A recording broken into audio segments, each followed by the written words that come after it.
statements in Python. In this video, let's learn about conditional logic and NumPy arrays. There are two methods .where and .select that come in really handy when we are dealing with very large datasets. Let's understand how they work with the help of an example. Let's first create a NumPy array.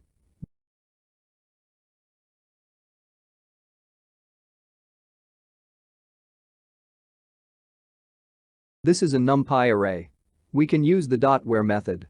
Let's specify the conditions for which we need the conditional logic on.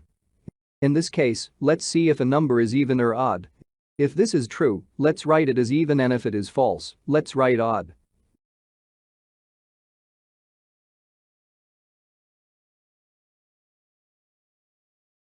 We can see that even and odd are mapped to its numbers. It takes in the condition first, and if it's true it executes even.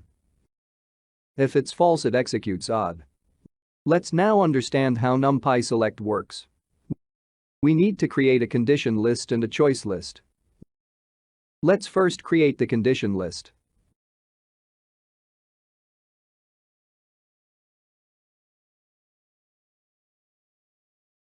We have created a condition list where if x is less than 5, it's one condition, and if x is greater than 5 it's another condition.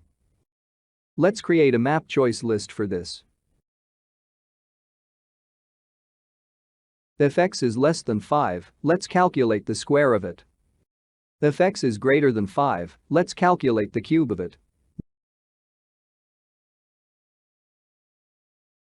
Now that we have our condition and choices ready, let's use it in the NumPy select method. First, we need to pass the condition list and then the choice list. Now, there is one option where we can give a default value. This means if the conditions are not satisfied in the lists, the default option is executed. Let's have default as x.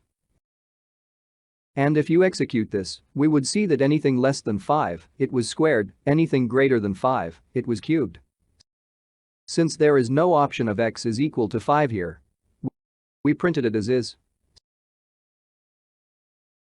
So this is how we use .where and .select method in NumPy.